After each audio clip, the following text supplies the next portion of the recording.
ஆஸ்ட்ரோபெட் நேயர்களுக்கு அன்பு வணக்கம். அன்பு மேஷராசி நேயர்களே, மேஷராசி நேயர்களை பொறுத்த வரைக்கும் ராசி அதிபதியான செவ்வாய் பகவான் ராசிக்கு 3ஆம் இடம் என்று சொல்லக்கூடிய மிதுன ராசி மண்டலத்திலே வீற்றிருக்கிறார். 4ஆம் இடத்து அதிபதியான சந்திர பகவான் ராசியில் இருக்கும் பொழுது இந்த செப்டம்பர் மாதம் துவங்குகிறது. செப்டம்பர் மாதம் அப்படின்னு சொல்லி நம்ம ஆங்கிலத்தில் சொல்கிறோம். ஆனால் இங்கே பார்த்தோம்னா சூரிய பகவானுடைய நகர்வு தான் நமக்கு ரொம்ப ரொம்ப முக்கியம். இந்த மாத ராசி பலன் வரும்பொழுது சூரிய பகவானுடைய நகர்வை கவனமாக பார்க்க வேண்டும்.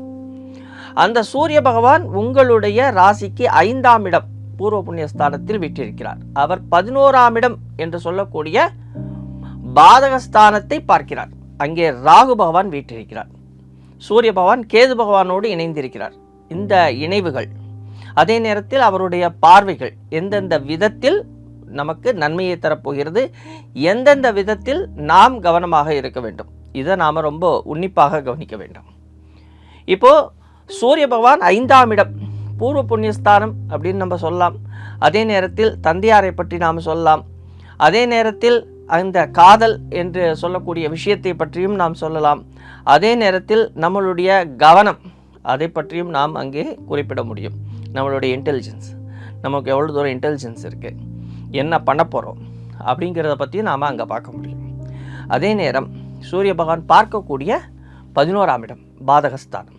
யார் நமக்கு பாதகத்தை உண்டு பண்ண போகிறாங்க, எதன் மூலமாக நம்மளுக்கு பாதகம் வரப்போகிறது, எங்கே நாம் ஜாக்கிரதையாக இருக்கணும். அந்த பாதகஸ்தானத்தினுடைய அதிபதி எங்கே இருக்கிறார்னு பார்த்தீங்கன்னா சனி பகவான் 12ஆம் இடம் என்று சொல்லக்கூடிய அயனசயன ஸ்தானத்தில் வீற்றிருக்கிறார்.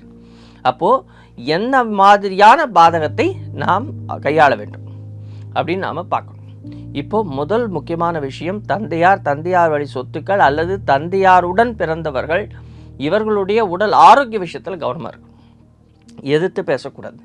அந்த சொத்து விஷயத்தில் கொஞ்சம் கையாளும் பொழுது ரொம்ப கவனமாக கையாள வேண்டும். சகோதர சகோதரிகள் அவர்களிடத்தே நாம் உன்னிப்பாகவும் அதே நேரம் கவனமுடனும் அன்பாகவும் இருக்கணும்.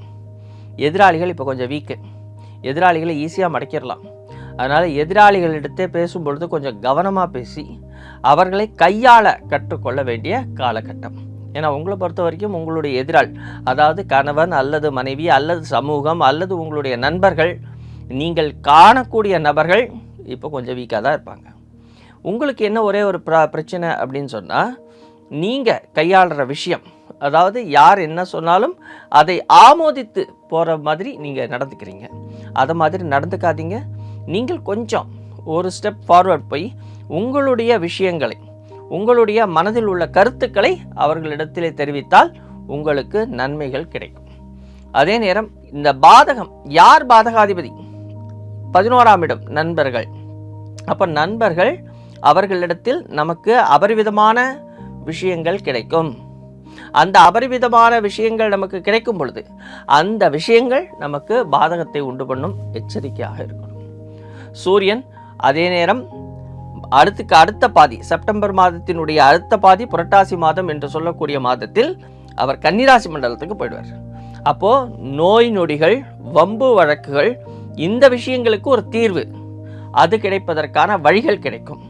அதே நேரத்தில் சுகமான தூக்கம், அயன சயன ஸ்தானம், அந்த தூக்கம் உறக்கம் அதனுடைய போகம், இந்த போன்ற விஷயங்களுக்கான வழிகாட்டிகள் கிடைப்பார்கள். அதை நீங்கள் தக்க வைத்துக் கொள்ள வேண்டும். இன்னும் ஒரு வாரத்தில், அதாவது செப்டம்பர் ஒரு வாரத்தில் சுக்கிர பகவான் 7ஆம் இடத்திற்கே வந்து விடுவார். அப்பொழுது உங்களுடைய ஆசை அபிலாஷைகள் பூர்த்தியாகும். மொத்தத்தில் ஒரு 70% வெற்றி தரக்கூடிய நல்ல மாதம் இது.